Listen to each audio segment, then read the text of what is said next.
Bab 5. Lori Harapan. Tahun berganti menginjak ke 2023.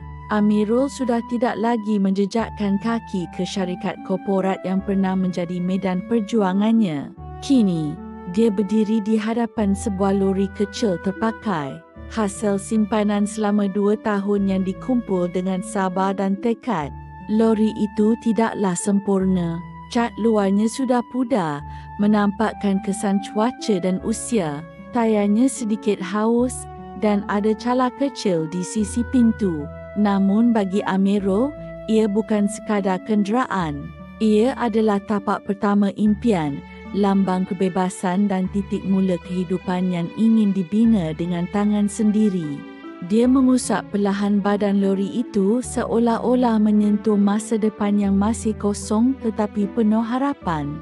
Di dalam hati, Amirul berterima kasih kepada Pak Mat, seorang kenalan lama yang membantunya mencari penjual lori tersebut yang masih berkeadaan baik dan dijual dengan harga yang berpatutan.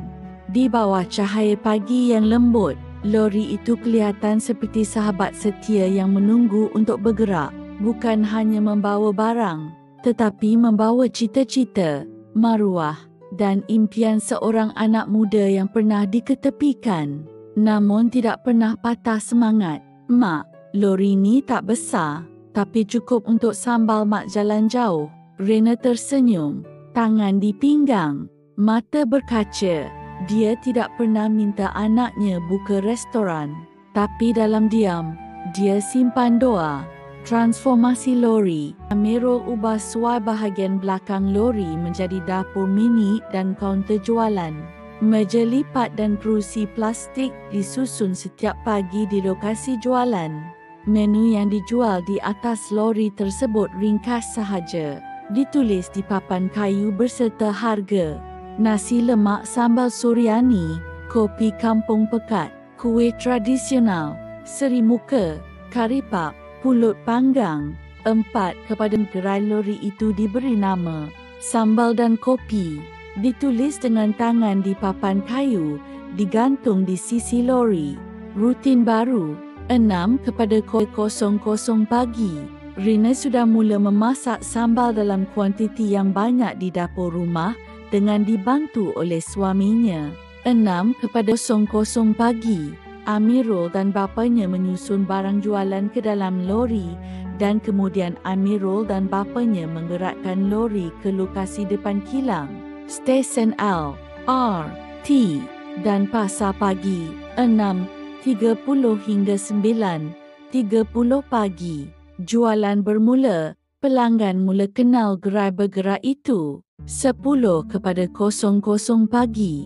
Amirul kemas, pulang dan mula merancang membeli bahan mentah untuk dimasak dan memilih lokasi esok. Keesokan harinya, seorang pelanggan tetap duduk di meja lipat sambil berkata, "Sambal ni rasa macam mak saya dulu, tapi mak saya dah tak ada." Amirul tersenyum sambil berkata, "Mak saya masih masak, tapi sekarang dia tak perlu berdiri di tepi jalan." Perubahan jiwa mula berlaku. Amirul mula rasa sesuatu yang tidak pernah dia rasa di pejabat korporat. Hubungan dengan manusia. Setiap pelanggan ada cerita. Setiap pagi ada makna. Dia mula menyimpan duit semula. Bukan untuk membeli kereta, tetapi untuk beli rumah kedai 2 tingkat, tempat tinggal dan restoran tetap. Rina duduk di dapur rumah sambil mengacau sambal. Lori anaknya sudah bergerak perlahan. Dia tidak perlu ke gerai lagi, tapi dia tahu sambalnya sedang berjalan ke arah orang yang memerlukan rasa rumah. Dulu mak bungkus harapan, sekarang kau bawa harapan tu ke dunia. Bab 6. Sambal jadi jenama.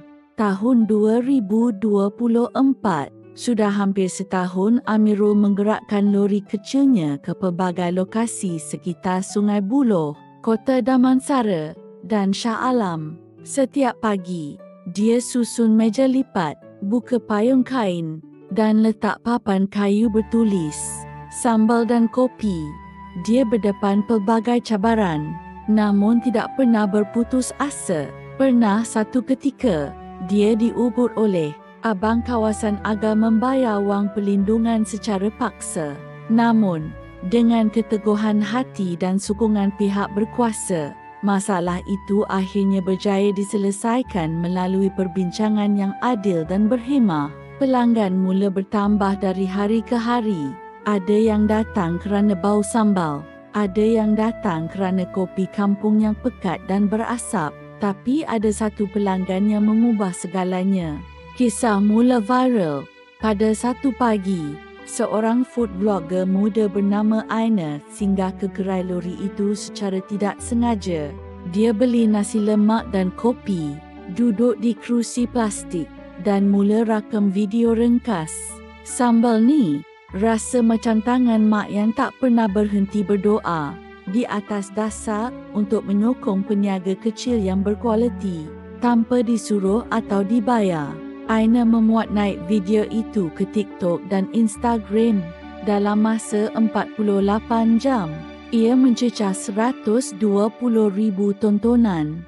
Komen mula masuk. Kat mana ni? Nak rasa sambal tu. Sambal dan kopi. Nama pun dah buat aku lapar. Mak aku pun dulu masak sambal macam ni. Rindu.